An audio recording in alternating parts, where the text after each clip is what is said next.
Hi, I'm Alex Howard, and welcome to Secrets to Recovery Live. And we're doing something a little bit different this month. We thought rather than me just interview somebody, thought we'd go through some of your questions. It's kind of an opportunity for you guys to feel a bit more part of what we're doing, and also for you guys to lead the show a little bit. Now, we were hoping tonight, in addition to having people sending in questions, to have a couple of people live on Skype that can actually kind of come into the studio. As you probably know, at the Optimum Health Clinic, we are quite ambitious in some of the things that we do, and we have had a few little technical challenges. So I wanted to say thank you to Simon and Adam, both who'd offered to do that. Hopefully, at a future time, we will be doing that. But anyway, we've got all of the questions here, and we're going to go through them one at a time. I also thought it would be really fun, because we really are live, that if there's anything that we say that sparks another question, very often someone asks a question, we answer it, and kind of more questions come out of that, that if you go to the Optimum Health Clinic's Facebook page, if you're not already liking us on Facebook, you can go to facebook.com, search the Optimum Health Clinic, and you'll be able to find our page. We've just put a post there where you can put your questions underneath the post. So once we've been going for a while, I'll start keeping an eye on that, and we'll try and take some questions live from there as well. So I want to say thank you to David. Welcome back.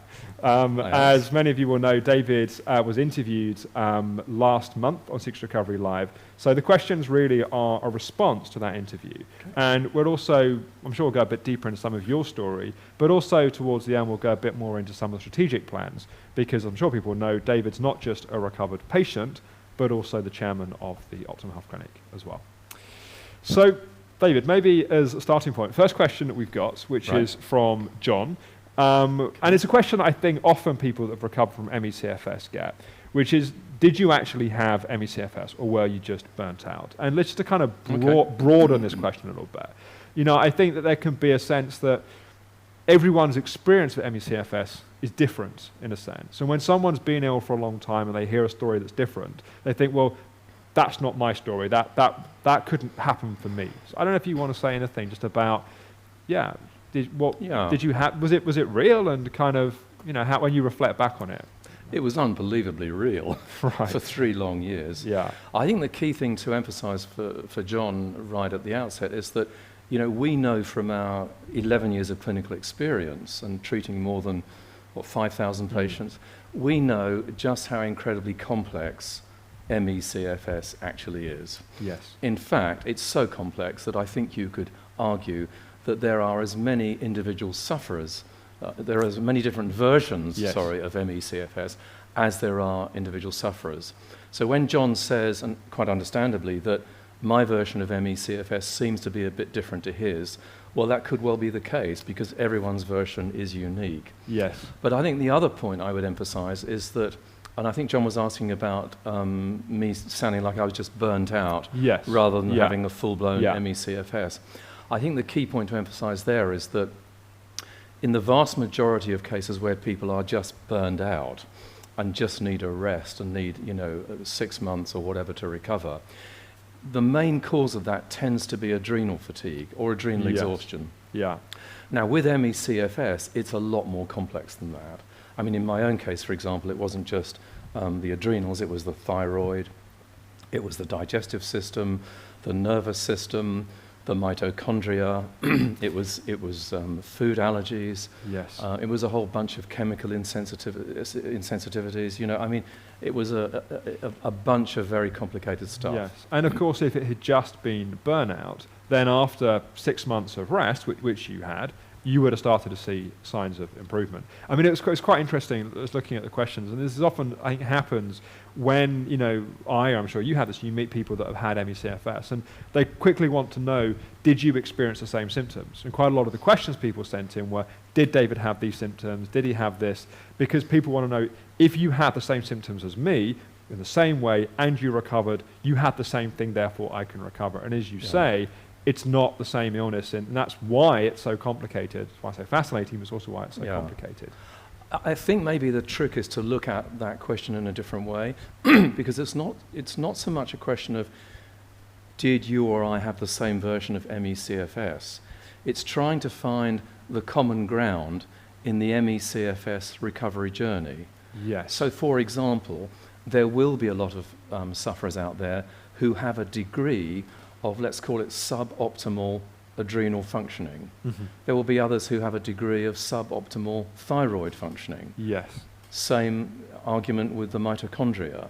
There will be a lot of people, I'm sure, who have nutritional issues with the digestive system, how well that's working. Is the digestive system absorbing the nutrients? Yes. Is the body so stressed that no absorption is going on? Are there any food allergies? What are the issues that need to be addressed to adjust the diet and support the diet? So I think there are lots of common elements to the journey without necessarily saying, oh, my version is the same as yours, because that's not going to happen. And also I think what's fascinating is you can have the same set of issues underlying it, but have that express in a different way in different patients. So you could have two people where the primary symptoms are, or primary issues are suboptimal adrenal function, mitochondrial function, but one person that may play out in extreme anxiety and kind of constant kind of shaking in the nervous system, and somebody else are at a different stage and they're just in the crash stage. Yes. Same thing, maybe similar intervention, but the expression of the symptoms is different. And I think absolutely the difficulty is we get caught up in symptoms, and what part of what you're saying, I think, is so important. It's not so much focusing on symptoms, focusing on what's driving and underlying symptoms, because that's what you can actually target in terms of doing something absolutely about it. I think you also touched on another key point there, which is stages.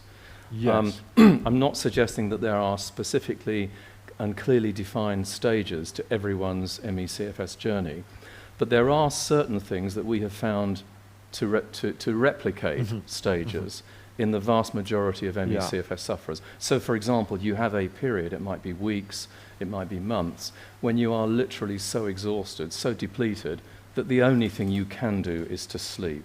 Yes. And then you possibly go into a second stage, which I know you call tired but wired, where you're still equally as exhausted, but your body is so hyped up, it is so wired, to use your word, that you simply cannot relax. So you have that double whammy of being exhausted, but also being unable to sleep, which of course is a terrifying loop to get into. Absolutely terrifying. That's right. And in fact, it's worth saying that there's a whole video on that on Secrets to Recovery Live, which Jess and I did, Jess Director of Psychology, which really breaks down and goes through the stages. That'd be a good resource then people to look at. Yeah. Coming on to the next question, which is a few questions here from Sarah, which is exploring about how much time you had off when your dad and wife passed away, to come to terms with the grief, and to kind of come to terms with being a single parent. And I think there's another element here, which is, I often think one of the most difficult recovery paths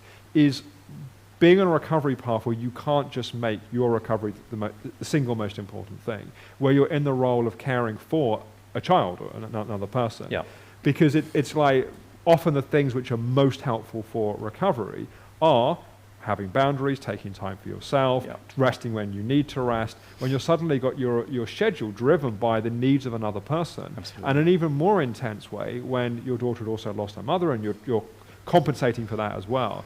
And anything you can say about that chapter and kind of what was helpful in that? I think the first point about the work side is that in a way I was very fortunate, because I had already stopped working. I'd finished my career, my first career. This is my second career. We brought you out of retirement.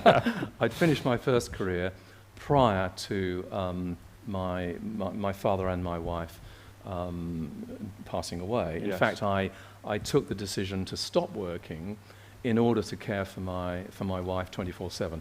And that was a period of 4 years. So in a sense, I didn't have that work pressure. And when I look back on that, I realize how incredibly fortunate I was in that sense.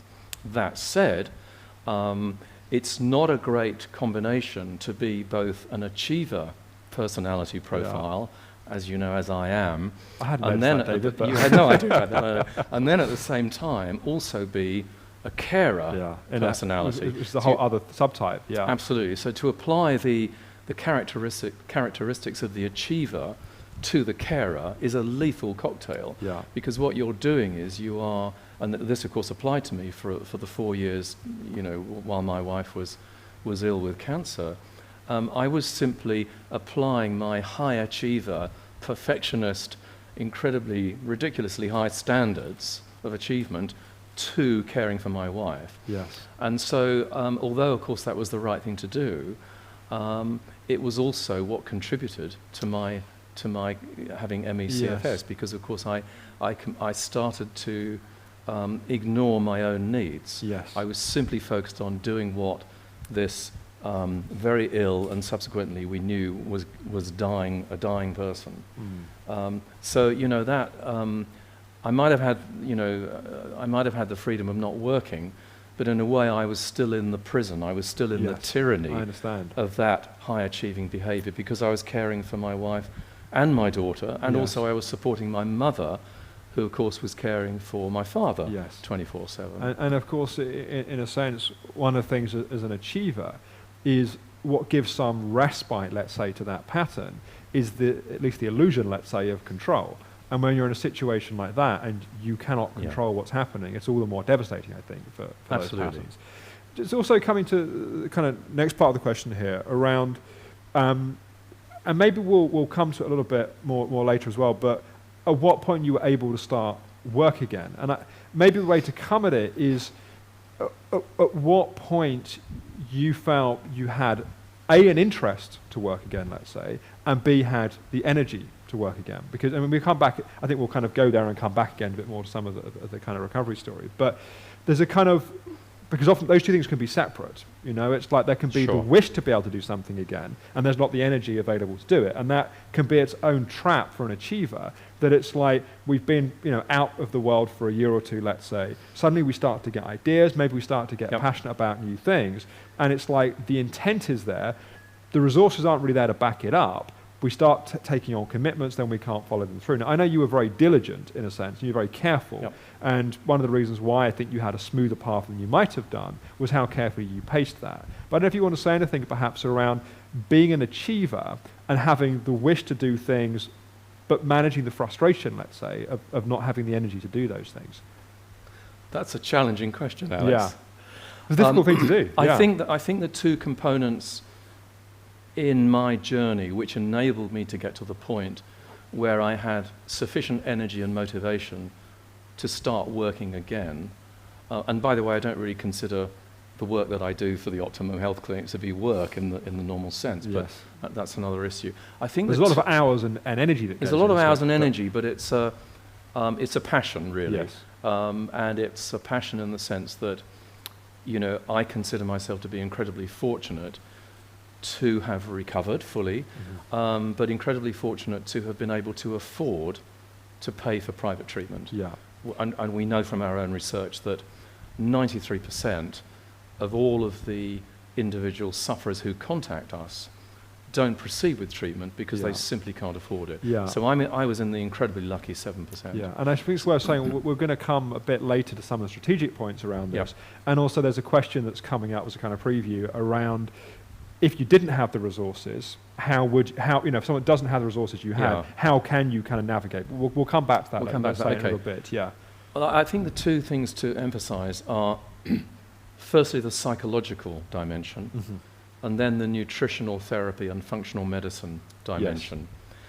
So on the psychological side, what I would stress is that this is an illness where you have to believe that you can control absolutely your own recovery.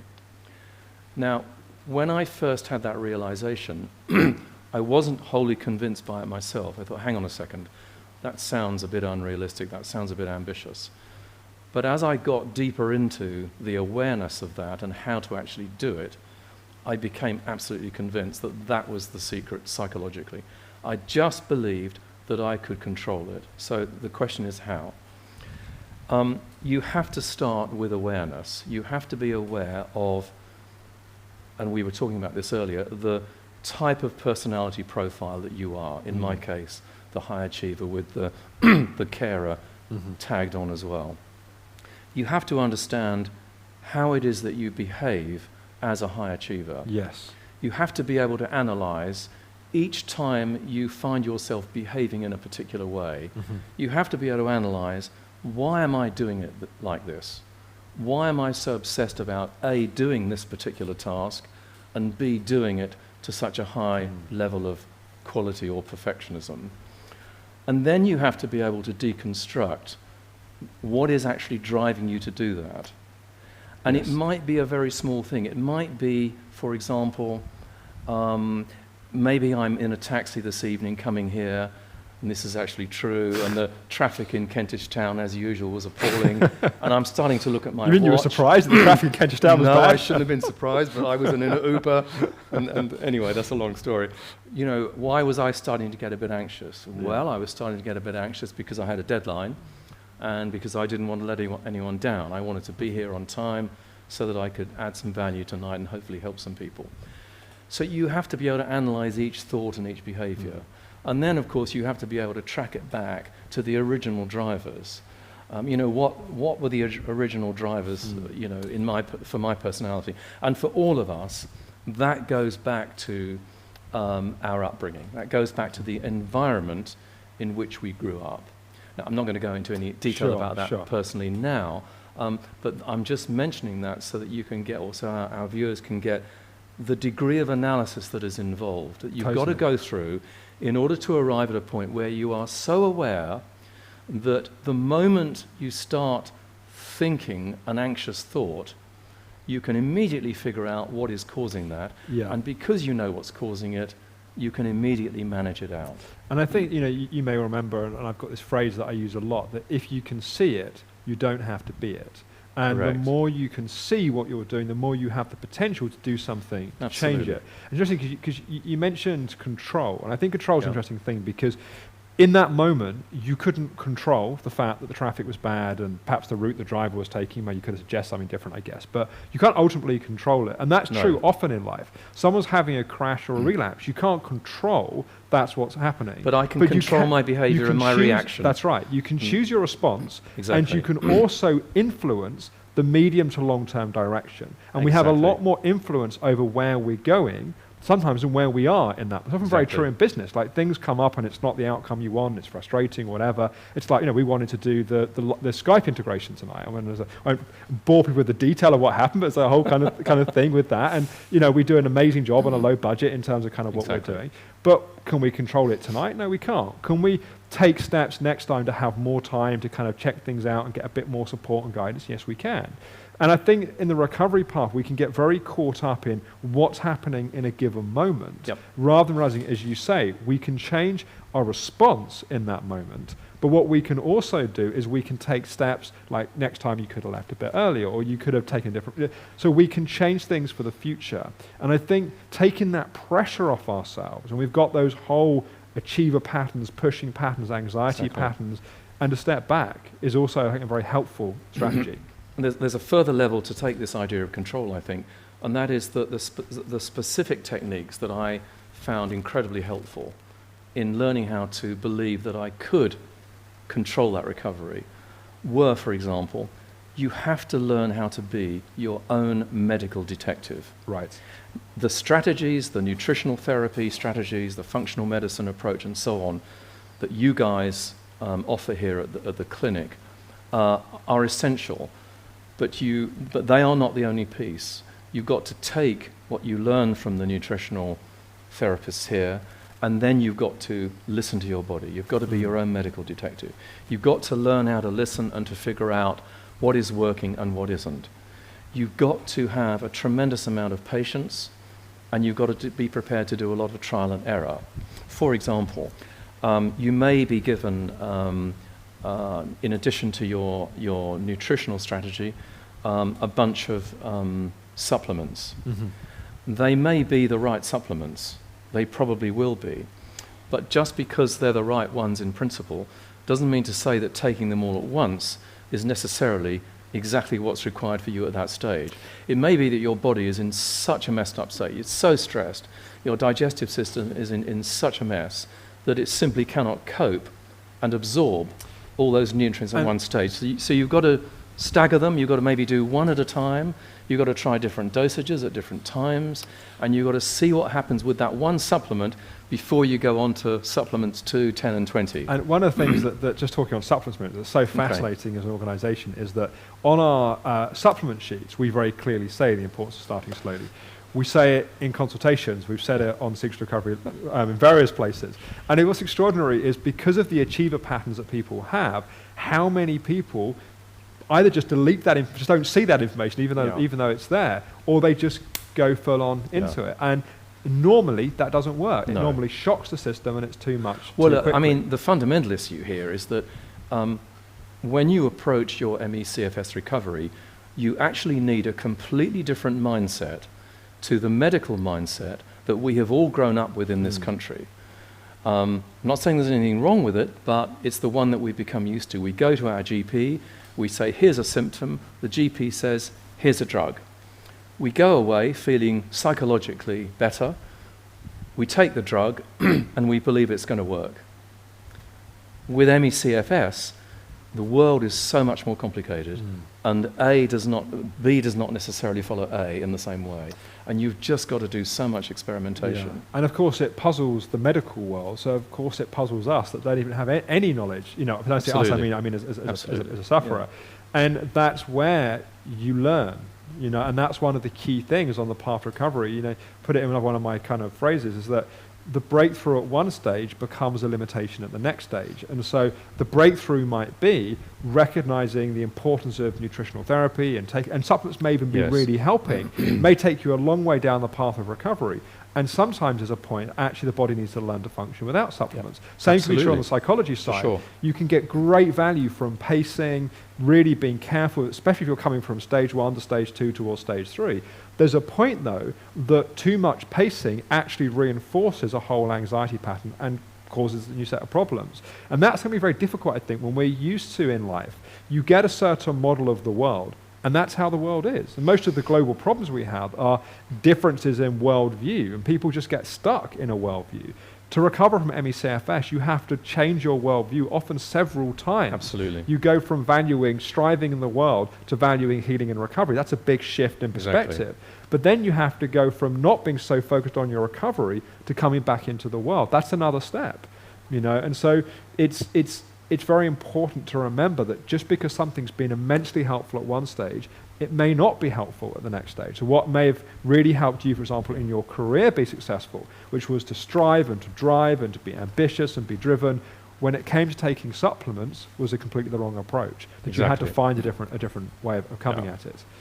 So to summarize the answer to that question,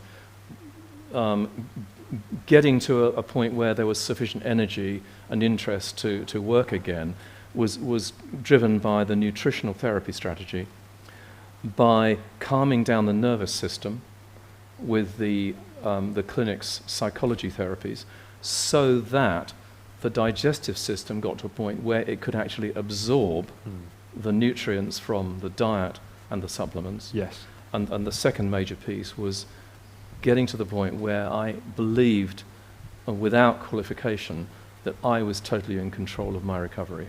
And it's funny you say that, because you've actually been knocking off a few of the questions here. So partly because I let you cheat, gave you the questions in advance. But they're in my head. In a sense, the question is, I think it's a question that, what gave you that belief? Like, what was the point that you knew that what you were doing, but you knew you were going to get, put it this way, you knew you were going to get better, because initially you were going through all these different medical kind of things, and you're basically just going further down the rabbit hole in a sense. True. And then there was a point that you reached where you knew unequivocally you were going to recover. And that wasn't at the start. In a sense, you might have initially thought, oh, I'll get over this. And then you tried lots of things that didn't work, and that belief probably started to fall apart. No, that's true. So what was the point where you knew? I think there were two stages to arriving at that specific point. The first stage, which I alluded to, was feeling that my body was absorbing the nutrients from this fantastic Stone Age diet, together with the supplements. And that depended on, as I also mentioned, finding the right strategy with the supplements. Yes. And that took me many, many months to arrive at a point where I felt confident I was taking the right ones in the right dosages at the right times. And not everything, let's just to be clear about it, not everything you took worked well for you, right? Correct. Because and some things backfired, some things didn't work at all. Right. And one of the issues for ME/CFS sufferers is sometimes we don't just have food allergies, but we have allergies to the very supplements that we need to correct the allergies. Totally. And that can be immensely frustrating, and I think that's where we're also having the patience, in a sense, to stay with it and not get disheartened quickly, because when we've tried, I can't remember the exact numbers, but you'd seen many different people. When we've tried a lot of things that haven't worked, we go from initially being quite optimistic and hopeful, that we go in and we almost go prepared for something not to work, because we don't want to have the emotional crash of investing hope and faith in something and then being disappointed. Because people often say to me, I've got this. Which of course happens on a number of occasions in the early stages of ME/CFS. That's right. And people will sometimes say to me, I've got this friend who's got ME/CFS, and I've mentioned the clinic to them, but they just seem so negative about things. And maybe that's why they're ill, because they're so negative. And I say, actually, it's probably not that at all. They probably tried lots of things that haven't worked, and they're just afraid of getting their hope up. Not because they're a depressed person, but because it's a psychological protection strategy that's actually necessary sometimes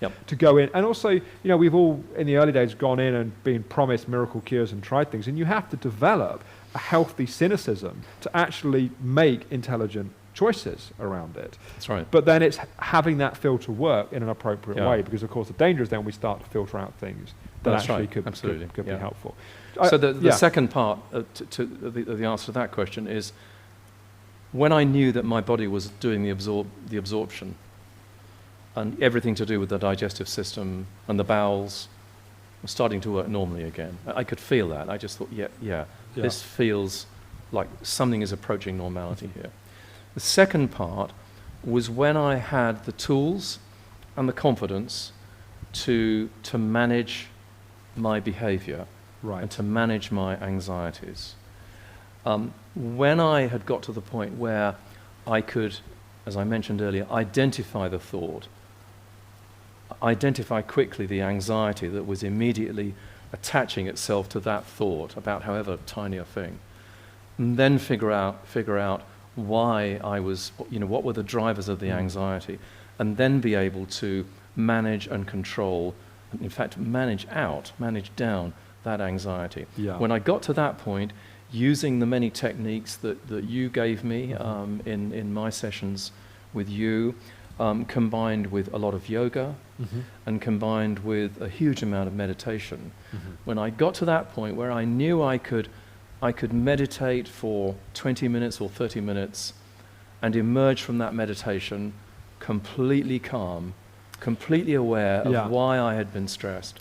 When I got to that point, I knew that I was going to recover. See, I remember the session where, kind of breaking patient confidentiality, I give your recovery story, I may as well say it. So I remember the session where you came in and you said to me that you were having the anxiety, but you'd had some experiences where you'd used the tools that you'd learned and you were able to have a clear influence on the anxiety. And it changed psychologically the whole thing, because you went from the point of living somewhat in fear of the anxiety to recognizing you had tools that might not be instant, and it might be you'd calm it down, it would come back again. But you could directly have an influence over your state. And how calming that was in of itself. It was like it was like a whole kind of like stage. You'd taken a whole step up because you weren't at the mercy of the anxiety in the same way. Absolutely, and I should say that the process from start to finish, from starting to be aware to the point where I knew I could control the anxiety and I knew I was in control of my recovery, that was a long process.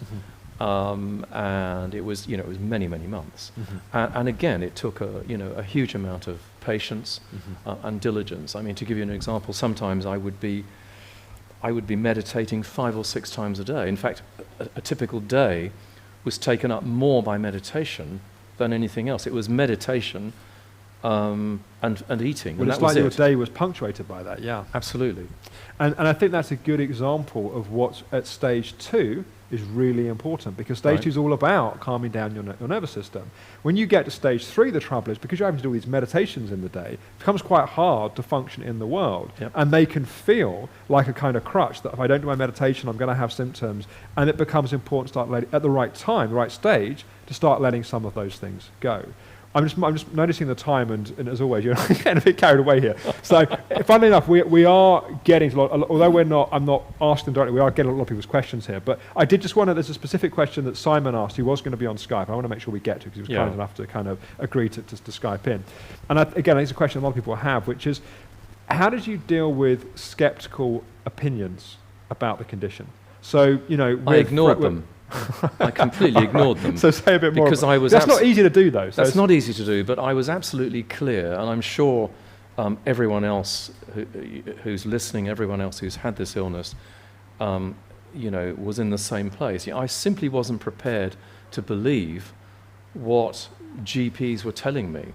I wasn't prepared to believe what private GPs were telling me. I wasn't prepared to believe what specialists in Harley Street were telling me. I just did not buy the dismissive attitude, the superficial reasoning that I was given. I just wasn't. My personality is to never take no for an answer. So I guess you have to take that into account. Yeah. But even with that personality trait, this was a phenomenally dispiriting and frustrating experience. I mean, it's interesting.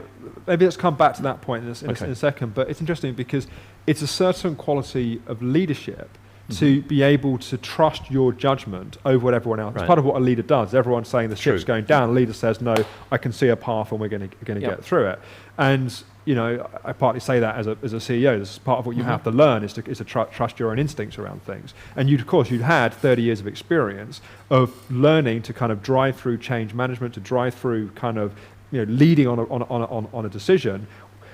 I'm wondering, in a sense, rather than answering the question as an MECFS person, what helped you cultivate that in your former life? Because I imagine you didn't come out of, maybe you did, but say come out of the womb kind of go, right, completely, because I think that's something that's partly instinctive, but I think it's also partly learnt.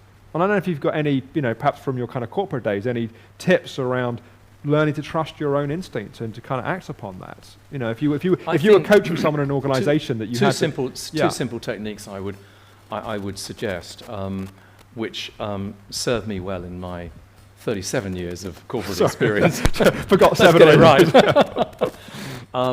Well, first of all, to never believe immediately what someone is saying until you have given them the chance to fully explain it. And the way you do that, and this is not rocket science, but it's an interesting discipline. The way you do that is to say why. I've noticed you do that to me sometimes. Just to start with. And you probably will have to ask the question why 5 or 6 times before you get a reasonably clear answer. So you're testing their logic in a sense. So yeah. Does this really stand up? Absolutely, because if their logic doesn't stand up, and it may be that they're not aware of it themselves, if their logic doesn't stand up, then the point they're making doesn't stand up. And the second thing I would say, which is especially important if you're running a business, is how. In other words, okay, this is a great idea, Alex, but how are you going to do it? Yeah. And you would be asking that question, how, 5 times, a dozen times, to get down to specific details that would convince you that this person sitting opposite you actually knows how to execute this particular idea. And it's interesting because that I was thinking of my nearly 4-year-old daughter. She's going through that phase where she always says, why are you doing that? So, for example, you'll be kind of, wearing pajamas. Why are you wearing, she calls me Guggy, why are you wearing pajamas, Guggy? It's like, well, because it's cold. But Guggy, it's hot in here. Why are you wearing pajamas? It's like, because we don't walk around naked. Why? And you go, really good question. Why? Well, it is a good question. And it's like you suddenly things. Some of the questions you ask are kind of crazy. Like, why can't we go to Mars? But some of the stuff is like you start to really look at just fundamental assumptions that we have. And when someone says, well, ME is just depression. Well, how do you know? What do you base that upon? Well, we all get tired and depressed. Well, how do you know you're experiencing the same symptoms that I experience? Well, the key word you use there is assumptions, because, one of the things that I always said to my colleagues in business is never, ever make an assumption about anything. And, when people make a suggestion to you, they're already making assumptions. Right. They're making assumptions themselves that they know what they're doing. and they're making an assumption that you know what they're talking about. And 9 times out of 10, neither of those positions is correct, which is why you have to constantly say why and constantly say how. So I think just going back to the question, I think it is a really great question. I think it's something a lot of people battle with, which is if someone's being skeptical and cynical, don't be afraid to challenge their position. Absolutely. Because you've got, if you've been ill for 5 years or whatever, you've got 5 years of evidence in your body. You know you're not depressed. You know that if it was only depression, of course, its own serious condition. It's not to belittle depression, but if it was depression, if you went out and you exercised activity, you would have even a temporary improvement in your mood. Exactly. If you do that with ME/CFS and you're at the wrong stage of recovery, you will significantly worsen the symptoms you've got. So you know you're not depressed. Which underlines the importance of what I was saying earlier, which is about listening to your own body and being your own medical detective. Because if you have been doing that for a few months, you already have a vastly superior body of knowledge and experience than the doctor you're talking to has. And I think the thing to remember is if somebody came up to you and, I don't know, that they said, the earth is not round, the earth is flat, you go, well, it's absurd, you're talking complete nonsense. We've got, decades or hundreds of years of research that tells us, you just ignore it.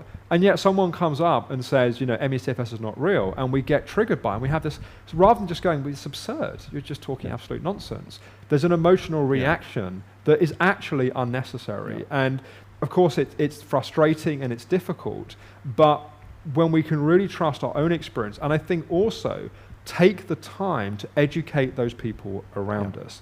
Because one of the things that can happen, because we've had the cynicism and the skepticism, that we start to get shy about talking about what's happening to those around us. So all they see is the fact that one day we're completely exhausted, the next day we're up and about doing things. To actually really explain, this is how I feel, these are my symptoms, this is what happens when I do this.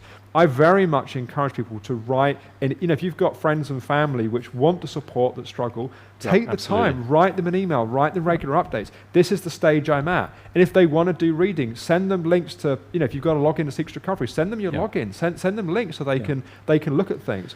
And take the time to educate them. It really helps people. Yeah, I think there's another thing I would add to that, which really boosts your confidence when you have this illness and when you've had the nutritional therapy treatments here, and that is that you get to a stage where you you realize that there is suboptimal functioning going on within one or more systems in your body. And you gain a certain amount of knowledge and experience about, for example, the mitochondria. Yes. And you do a bit of research and you kind of get a sense of how the mitochondria work. Before you had ME/CFS, you'd never heard of the mitochondria. I certainly hadn't. Sure. I went to my GP and showed her an analysis that you guys had done on the degree to which my mitochondria were not functioning, and she said to me, I don't understand this. I wasn't trained on the mitochondria in my medical degree. Which is a far better response than, I don't understand it, therefore it's wrong. Well, it is. But my point is, once you've got to that stage in the process, and you have the confidence that comes from that knowledge and that experience, it just makes you feel so much more confident, so much more in charge. Yes. Because, hey, I realize now that there is an issue with my mitochondria, and there's a very, very clear strategy with 5 specific supplements taken over 6 months, which will correct this, which is exactly what happened to me. Yeah. I'm mindful of time. There's a question about... Yeah, there's another... I wanted to come to a few strategic questions, but we can always do another session somewhere in the future. I did want to come back, though, to what you were just picking up on, which is this question around, if you didn't have the resources that you were fortunate enough to have, and you mentioned the importance of being a medical detective, and I call it being the captain of the ship of your own recovery, how would you have... How can someone in that position, let's say, make the best of the situation they're in? So they haven't got lots of resources. Perhaps they've got some time, and they've got obviously a lot of motivation. How would they best channel that? I think that if you're in that situation, and the reality was that I was until I discovered the Optimum Health Clinic, if you're in that situation, I think you are going to do some research. So I think, when you read up on ME/CFS, and there is a lot of useful stuff on the internet, in course, and there's our website, you start to get an awareness that actually maybe this is what I do have. And as you delve more deeply into that, you do get a lot of confidence and a lot of reassurance that comes from that knowledge. So I would say, you're going to benefit from doing that. Yes. Yeah. I think there's a certain amount that can come to you intuitively. I think the journey is such that you will gradually learn to listen to your own body. You will gradually develop a better awareness than you had before. I think what I did required a lot of analysis and a lot of therapy. And I have to be honest about that. But I think a certain amount of that, you can do on your own. Yes. And you do, I think, intuitively and naturally arrive at a point where you are listening a bit better and you are developing a greater awareness. And that's also... you are resting when you know you need to rest. Yes. You're not going for a 5-minute walk when you know it's going to hurt you and you're going to have a minor relapse. You do learn as you go along. Maybe it takes a bit longer, but you can get there in that way. And this is also why resources like Secrets Recovery exist, and Secrets Recovery Live, because this is free. It will be free on our YouTube channel afterwards. And there's over 100 hours of interviews for, I think it's £97 or something like that, which also includes an MP3 player with all of it loaded on there. People can order at secretsrecovery.com. Yep. It's also a good dovetail into, we'll just have literally a few minutes to talk about some of the research side of things. And just one question I will take that people have been asking, how can they be part of the RCT that we're doing? Can they kind of be referred into it?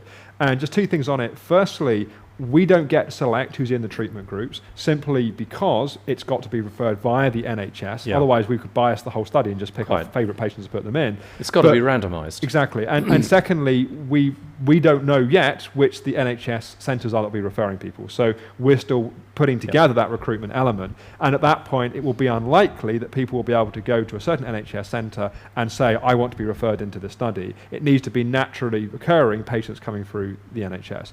It's not ideal because, of course, we would love to be able to have a kind of shortcut to get people free treatment. But, of course, the whole strategic reason for doing the research is to build the evidence base, so down the line we will be able to get NHS funding. David, I'm going to finish with one question which is a big question, but let's just take a few minutes to look at it, which is the whole piece around raising awareness. I know a big part of your role within the organisation is this role in terms of trying to change the conversation within MECFS. So maybe, I think we'll have another session at some point on some strategic stuff, but I think let's just maybe take a few minutes just to explore some of that. Sure. I mean, as everyone knows, MECFS as an illness, I think you could probably justifiably call it a disease, actually.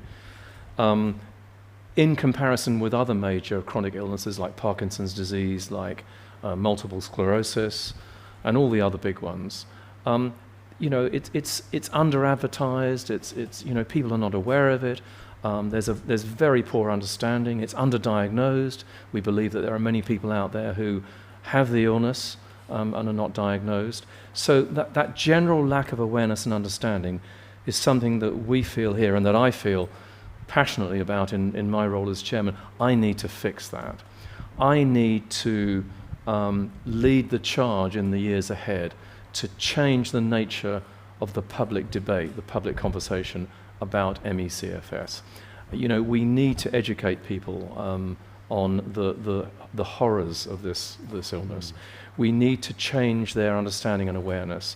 We need to explain how integrative medicine works and why that combination of both alternative, conventional, and functional medicine is the right way forward. I mean, after all, if 93% of our patients tell us that our treatments have benefited them and some, to full recovery, then our logic is, well, surely we can help 93% of all MECFS sufferers. Yes. And the official NHS figure is 250,000. Personally, I believe it's much higher than that, but I think that's our logic. I think it's so important to say is that when we say 93%, we don't mean 93% make a full recovery. Some people it may be a modest improvement. Some it might be what they themselves would class as a full recovery.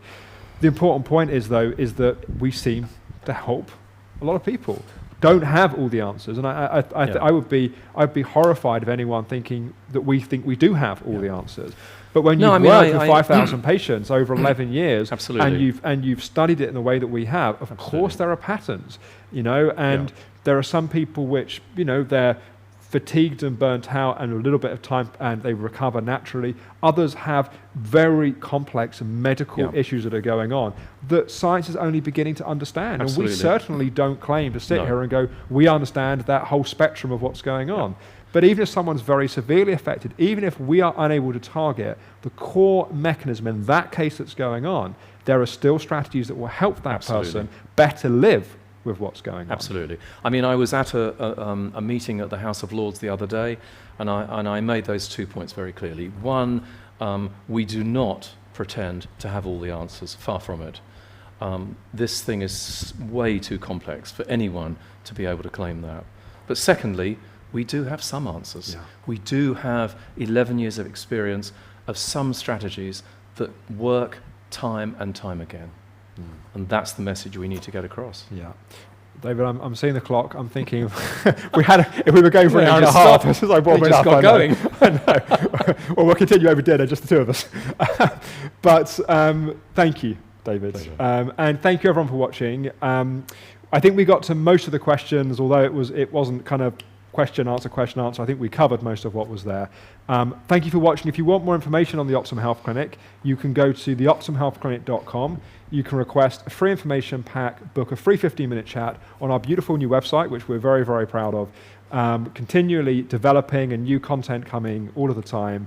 But for now, thank you, David. Thank you for watching, and we look forward to talking to you again, hopefully very soon. Bye-bye.